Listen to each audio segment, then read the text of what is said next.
Hey everyone, welcome back to Corporate Decoder, the place where we decode the fine print and find the juicy bits. Today we're diving into Green Rain Energy Holdings Inc., a company that seems to be making some moves in the energy sector. Let's see if there's a storm brewing or just a gentle sprinkle. Before we get started, if you love getting straight to the point insights from these filings, make sure you're subscribed. We also have a fantastic community over on Discord, linked in the description below, so come join the conversation. So what's the big news from Green Rain this time? It looks like they're signing a pretty important agreement that could shape their future operations. They filed a Form 8K, which is basically a report for big unexpected events.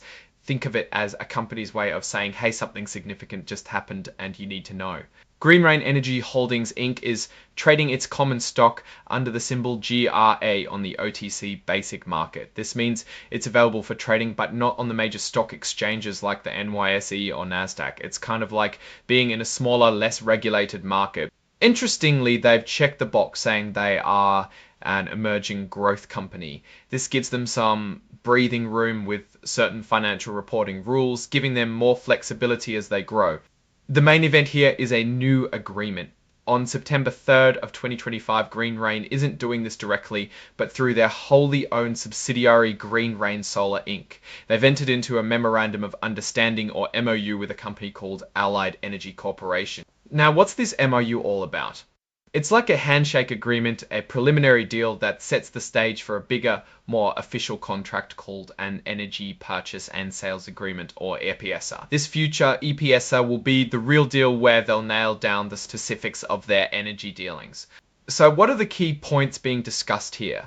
Allied Energy is going to be sending energy resources along routes that Green Rain specifies. This is crucial for Green Rain's projects, which are focused on electric vehicle charging and establishing energy infrastructure in Texas, New Mexico, and nearby areas. Think of Green Rain building the charging stations and Allied Energy supplying the power. On the flip side, Green Rain is taking on the heavy lifting. They'll be developing the actual infrastructure, the charging stations, the power systems, and they'll be the ones buying the energy off of Allied. They're also handling the negotiations for leasing the physical locations where all this will happen.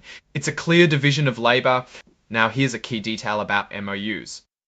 While this whole deal isn't set in stone until that final EPSA signed, some parts of this MOU are indeed binding. This means companies have to stick to these specific rules like keeping information private, making sure they have the right insurance, and agreeing on who's responsible if something goes wrong.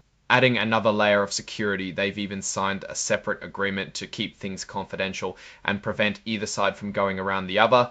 This extra protection lasts for 2 years, even after the initial MOU period ends. This initial agreement has a clock on it. It's set for 120 days, which is about 4 months. If they don't finalize that main EPSA within this time frame, the MOU will simply expire, although those binding clauses like confidentiality will still be in place. Finally, let's look at what they've included as exhibits to this report.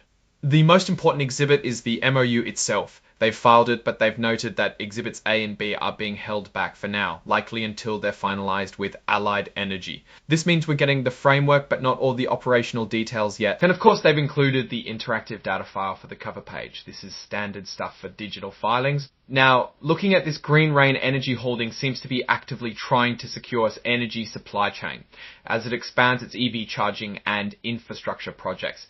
This MOU with Allied Energy is a positive step, showing they are moving forward with concrete partnerships.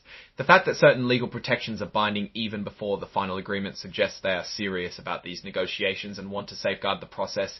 On the flip side, the fact that they're on the OTC basic market and are an emerging growth company indicates they are still in an earlier stage of development. The success of this partnership will hinge on the finalization of the EPSA and the actual execution of the energy delivery and infrastructure build-out. If they can secure reliable and affordable energy through this deal, it could be a significant catalyst for their growth. However, the reliance on future agreements and the operational complexities of energy infrastructure also present risks. They need to translate this MOU into a solid, profitable EPSA and then execute flawlessly. So what's my take?